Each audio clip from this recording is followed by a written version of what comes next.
Goeien en welkom bij deze nieuwe aflevering van het Politbureau, het wekelijkse politieke programma van Omroep Friesland. En uw gast is jong VVD-deputaire Klaas Kielstra. Wie moet steen garant van gedoog. De komst van Jochem megaturbines naar Hedemhouw roept een vracht verzet op. Het vervangen van de dwarfsmoenen van Reduzum is een juridisch stekspul worden. Verantwoordelijk deputaire Klaas Kielstra had er zijn handen vol aan. Klaas Kielstra, welkom in het Politbureau. De handen vol aan wienenergie, daar komen we direct op. Eerst even de actualiteit. Het referendum in Catalonië. Zou soms in Friesland ooit realiteit worden kennen? Dat weet ik niet. Maar in Catalonië, had ik me dit vertellen, is ze nog iets uitsprutsener dan hier. Ik denk dat net echt een partij hier in Friesland is die Safie gaan wil als in Catalonië. Maar dat maar we daar gaat het wel heel raar op dit moment. Ja. En daar maak ik me ook wel zwaar genoeg de manier waarop het op dit moment gaat daar in Spanje. Dat wordt Catalonië en Friesland worden wel met elkaar vergeleken. Je praat over regio's, maar minder iets taal, maar een zeker sentiment van uitskering. Gaat die vergelijking eigenlijk op, vind je? Dat weet ik niet. Ik ben daar net deskundig in wat er al gebeurt in Catalonië. Wat de geschiedenis daarvan is. Het is natuurlijk wel een heel oren geschiedenis zoals ik hier. Maar het is ook volle grutter. Dan ben je een 1 miljoen mensen. Hier ben je nog een 100.000. Maar bespeur je dit soort sentimenten in Friesland? Nee, dat bespeur ik net. De manier waarop ze daarmee omgaan, dat bespeur ik hier net. Dus, maar de manier waarop ze de Spaanse regering in Madrid ermee omgaat, ja, daar ben ik wel van schrokken, moet ik eerlijk zeggen. Toch zou het commissaris Brok er wat meer voeg van het Friese provinciebestuur komen. Dan denk je toch, net alleen nog cultuur en taal, maar ik op oormeet, dat gaat wel een beetje richting die zelfstandigheid. Nou, ik denk net dat de commissaris dat bedoelde, maar er is een brede opvatting bij de provincies in de oordelen van Nederland, dat het regeren in Den Haag wel eens even naar mij denken van wat de provincie zelf dwaan kennen. En wij kennen heel volle en in dat kader denk ik dat je deze opmerking van de commissaris Vind je dat ik sterker voel van Friesland? Ik denk dat we op een aantal terreinen zelfbewustere wijze kennen. Dat zie ik in de praktijk. Hè. Bijvoorbeeld hier aan, ik wie 12 weken in Korea, daar winnen landen als de Verenigde Staten, China, Taiwan, Japan, Indonesië, Sint-Wurgen en Friesland als enige provincie uit Europa. En daar staan we toch wel. Wij kennen daar heel veel bieren aan die landen. Feitelijk wie die onafhankelijkheid al een beetje werkelijk in Korea. Nou, dat is dat wat mooi eigenlijk. Vind je dat mooi? Ik ben heel blij en grutske dat ik dat voor Friesland waan ken. Dat is echt op rugza. En het is ook heel mooi om te zien dat we daar gewoon als provincie Sint-Wurgen binnen. En met al die grote landen. Maar dat net alleen dat we Sint-Wurgen binnen, maar op inhoud ik waardeerd worden. En we zijn daar gewoon heel grutske in. Dus in die zin zelfbewuster. Hè, om die brug even te slaan naar onafhankelijkheid. Onafhankelijkheid met 4 maar zelfbewuster. En dat kennen we wel wat ik meer voeg. Op een aantal terreinen zullen we misschien met elkaar praten kunnen over zelf dingen dwaan kennen. Landbouw, natuur, milieu. Brok neemt ze al hier. Nou ja, ik ken je een voorbeeldje aan. Hè? En wij hebben een IPO-verband. Dat is het landelijke koepel van interprovinciaal overleg gaan van alle provincies. Heb ik een aanbod die aan het nieuwe kabinet wat er aan zit te komen om op het merk van dwarshamers en energiebesparing en in het opwekken van nieuwe energie zelf meer de regie in handen te nemen. Dus het land regeert is maar wat we willen, maar zelf vullen we dat op provinciaal niveau in. Nou, ik denk dat dat een goed voorbeeld is van een zelfbewust middenbestuur, een zelfbewuste provincie, wat we dwaan kennen in Nederland. Let waarom naar die wienenergie, met het filmpje hier.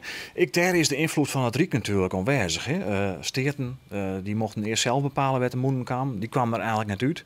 Nu zit je maar een stuk Oosterlijk en vooral Wienpark Friesland in de Iselmar. Ja. Maar overal in de provincie eigenlijk wordt zo van net in mijn achtertuin. Je hebt problemen daarmee. Slag je het net goed in om de belangrijkheid van wienenergie uit te lezen dan hadden? Wij zijn boen aan een afspraak die we maken hebben met de minister over 430 megawatt. En dat is een optelsom van wat we nou al aan wien op land, het nieuwe wienpark in het Iselmar en de ontwikkeling die we nou oppakten bij de kop van de Ossendik Hedemhouw. De optelsom daarvan is 430 megawatt. Dat is onze focus. Daar beginnen wij op dit moment even daar. Het was ingewikkeld genoeg om dat te realiseren, maar daar beperken wij ons even daar. Maar je zegt het is ingewikkeld genoeg. Anders vragen van slaagt het je er net om de Friesen te uitzoeken dat die moen er komen moeten en daar komen moeten. Wij zijn daarmee dwaande op dit moment hè, en daar heb ik overtuigingskracht voor nodig. Dat is zeker zo. Het is net een makkelijke objecte, maar daar slagen we het er nog heel aardig in. Het Wienpark in het IJsselmar. Dat zal er wel komen naar je alle gedachten. De SDE-subsidie is inmiddels takkend. Dus SDE-subsidie heel kwaad?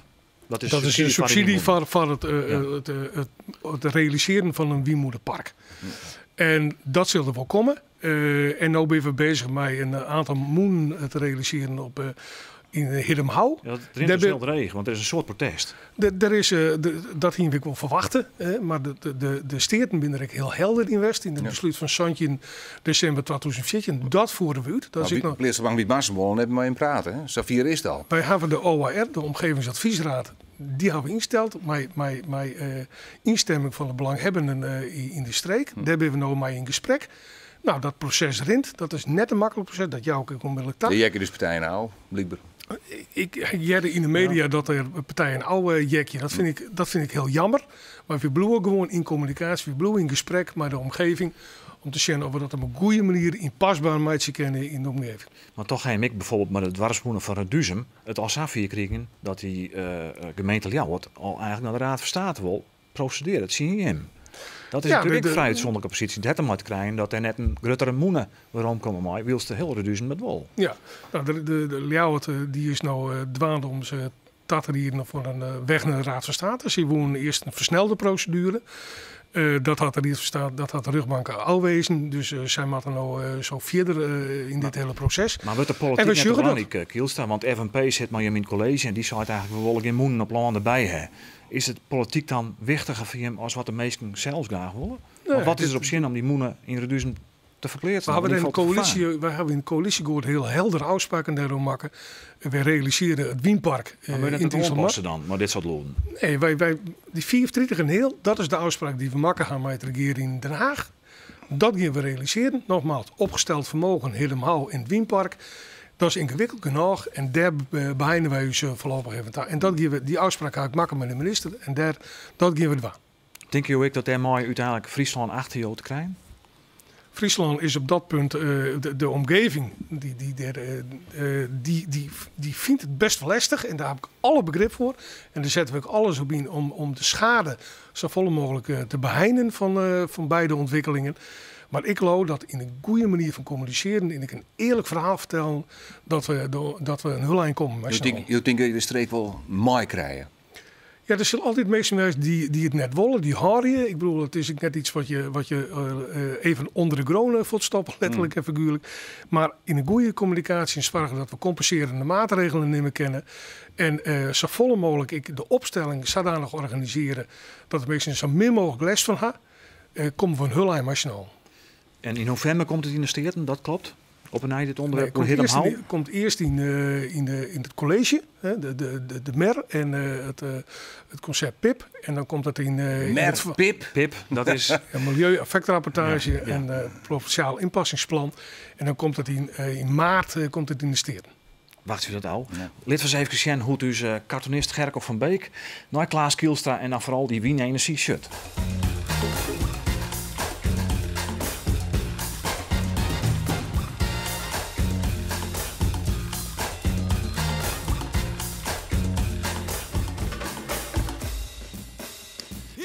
Ja, tegen dank voor je komst naar de studio, Klaas Kielstra. En altijd nog een win-win situatie wordt of net. We willen wel graag dat jullie beschikbaar houden van het politiebureau. Graag, altijd. Okay, ja, dank u wel. En dan staat weer deze aflevering van het politiebureau. Nee, weekend Mandy. Dan ben we er weer om een kwartier van zo'n. Een hele mooie jongen.